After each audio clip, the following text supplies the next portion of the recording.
안녕하세요. 캔들피그와 김하백의 나불대화 시간입니다. 미국은 6월, 7월 기준금리를 0.75%포인트 올리는 자이언트 스텝 금리 인상을 연달아 2번 했죠. 8월은 금리 인상을 결정하는 회의가 없었고, 그리고 드디어 9월 금리 인상 발표를 앞두고 있습니다. 시장에서 예상하는 대로 0.75%포인트 금리 인상을 하면 자이언트 스텝 금리 인상을 연달아 3번 하는 일이 벌어지는 건데요. 그래서 오늘은 미국의 9월 FOMC 회의 결과 어떤 부분에 관심을 가져야 하는지 한번 알아보는 시간을 가져보도록 하겠습니다. 반갑습니다. 김하백님. 네, 안녕하세요. 지금 전 세계 시장이 눈치 보기로 난립니다. 완전 긴장 상태에 놓여 있는데요. 미 연준의 금리 결정 회의가 지금 진행되고 있기 때문이죠. 시장 전망은 이미 많이 알려져 있는데요. 한 번에 0.75%를 올리는 자이언트 스텝이 지금으로선 거의 기정사실화되고 있습니다. 지난번 8월 소비자 물가지수가 예상보다 조금 높게 발표되고 기준금리를 1% 올릴 수 있다는 그런 이야기도 많이 나왔었는데, 어쨌든 지금 분위기는 0.75% 금리 인상이 기정사실처럼 되어 있죠. 맞아요. 지금 보면 대부분의 주요 언론에서는 이번 회의에서 3가지 포인트에 집중해야 된다고 강조하고 있습니다. 어떤 거죠? 이미 시장이 0.75%포인트로 예상을 하고는 있지만, 일단 금리 인상을 얼마나 할 건지와 0.75냐 1%냐. 네, 그리고 두 번째로 점도표라는 게 있습니다. 점도표라는 게 FOMC 회의 끝나고 금리 인상 발표와는 별개로 위원들 개인 각자가 올해, 내년, 내후년까지 금리를 몇 프로 올릴 거라 생각하는지 점으로 표현한 거, 그거 말하는 거죠. 그쵸. 지금까지 FOMC 회의할 때마다 점도표를 자주 다뤄왔으니까 이제는 다들 아실 거예요. 잘 모르시는 분들은 이렇게 생긴 거라고 화면에 샘플을 참고하시고요. 샘플은 작년 21년 12월 달에 회의에서 공개된 점도표예요. 이거 보면 대다수의 위원들이 올해 말에 미국 기준금리가 1%가 채 되지 않을 거라 예상했죠. 최고로 많은 정보를 가졌고 스펙부터 이 분야의 거의 최고봉이라는 사람들이 돈을 풀 만큼 풀었던 불과 9개월 전에 이런 예상을 했었습니다. 그러고 보면 참 인간이라는 게 쟤 아무리 잘났다 해도 한 치 앞을 못 본다는 게 맞는 말인 것 같네요. 그렇죠. 아무튼 점도표는 3, 6, 9, 12월에 열리는 FOMC 회의에서 공개가 되는데요. 이번이 9월 달이니까 점도표도 공개되겠죠. 시장에서 이번 회의에서 주목해야 한다고 말하는 두 번째가 점도표가 어떤 식으로 발표될지입니다. 그리고 마지막으로 연준 위원들이 생각하는 미국의 경제 성장 전망은 어떨지, 이런 부분을 또 강조하고 있습니다. 주요 언론에서는 이번 회의에서 주목해야 될 3가지로 금리 인상의 폭, 점도표, 미국의 경제 전망을 이야기하고 있네요.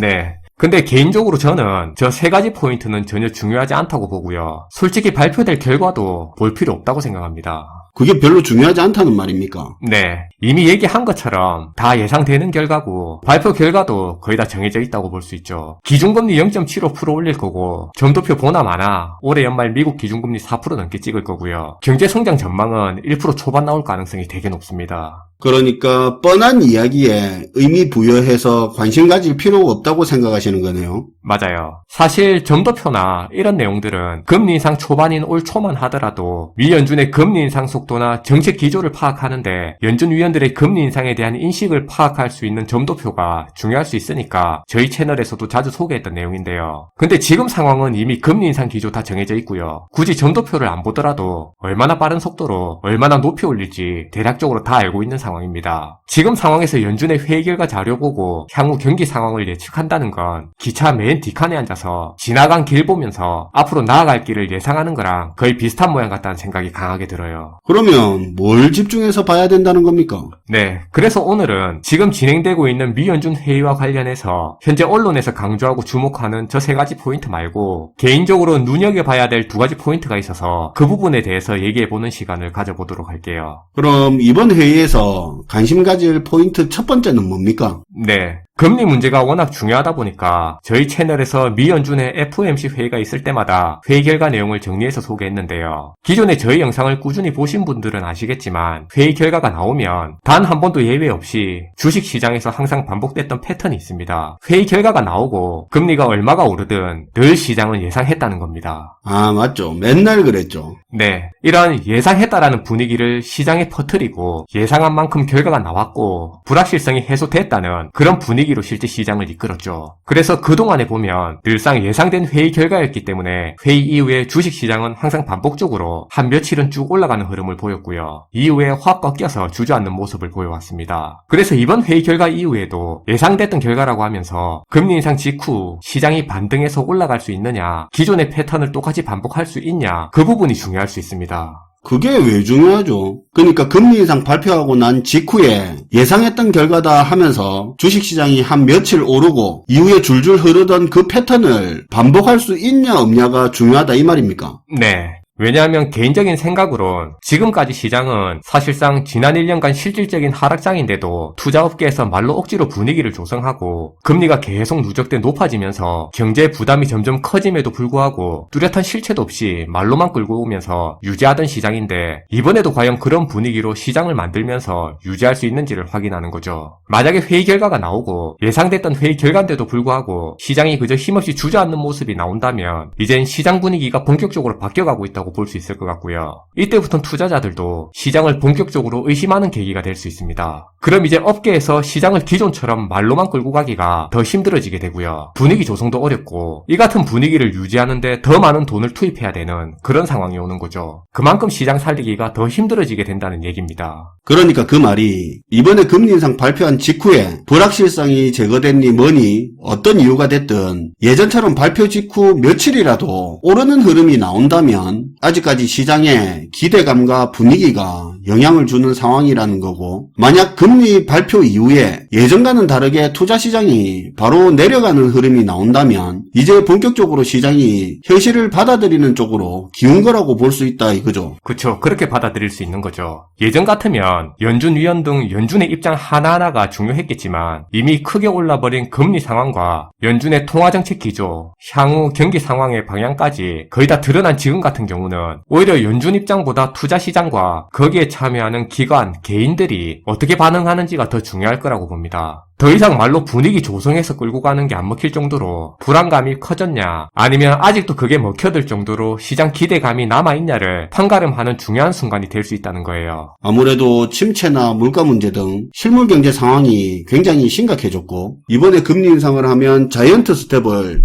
연달아 3번이나 하는 상황까지 되니까 이번 금리 인상이 시장이 기대를 털고 현실적으로 움직이기 시작하는 변곡점이 될 수도 있다는 거네요. 그쵸. 그리고 이번 FOMC 회의를 통해서 우리가 눈여겨봐야 될 포인트 두 번째는 바로 회의 결과 이후에 나타날 환율 흐름입니다. 이것도 금리 결과 발표 직후에 나타나는 모습이 중요한 겁니까? 맞아요. 발표하고 시간이 좀 지난 뒤보다 발표 직후 며칠의 흐름이 더 중요할 수 있습니다. 이때 환율이 의미하는 내용이 상당히 클 수 있는데요. 단순히 환율이 1달러를 사기 위한 원화를 표시하는 그런 내용뿐만이 아니고요. 환율을 통해서 우리나라의 외환관리 능력뿐만이 아니라 물가관리 능력 등 해외 투자자 입장에서 봤을 때 전반적인 한국 경제의 신뢰성을 나타내는 지표로서 환율이 평가될 수 있는 거죠. 이번 회의 때 이 환율 부분을 보는 게 중요할 거라는 생각입니다. 그러니까 이번에 미 연준이 기준금리 0.75%를 올릴 걸 지금 주식시장도 외환시장도 다 알고 있습니다. 근데 만약에 갑자기 1% 올리는 그런 케이스 말고 예상대로 0.75%를 올렸는데 이미 이런 부분을 감안하고 있는 환율이 갑자기 1,400원 초반 이상으로 단기간에 강하게 튄다면 이게 두 가지 문제가 될 수 있습니다. 먼저 첫 번째는 우리 경제가 물가관리 능력이나 외환관리 측면에서 기대만큼 대응이 안 된다는 것을 보여주는 거죠. 이게 노출되는 거예요. 0.75 올릴 걸 알고 있었는데 발표 직후에 환율이 튄다면 실제로 우리가 대응이 제대로 안 된다는 걸 노출시킨다 이거네요. 그쵸.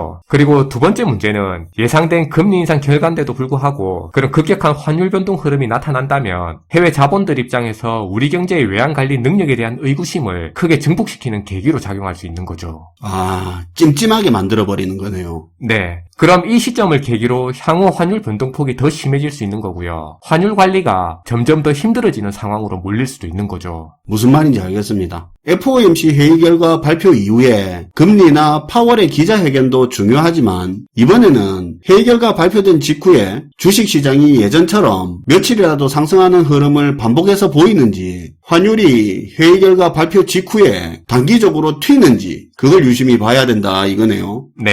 이번에는 그 부분을 한 일주일 유심히 봐야 될 것 같고요. 의미 있는 부분이 있으면 나중에 공유해보는 기회를 가져보는 것도 좋을 것 같아요. 알겠습니다. 오늘도 잘 들었습니다, 김하백님. 네, 감사합니다. 오늘은 이번 연준 회의에서 금리 인상 발표한 이후에 어떤 부분을 집중해서 챙겨봐야 되는지 이야기를 해봤는데요. 발표 직후 투자시장과 환율이 며칠 어떻게 움직이는지 저도 한번 유심히 봐야 할 것 같네요. 시청해주셔서 감사하고요. 지금까지 나불대화 시간이었습니다.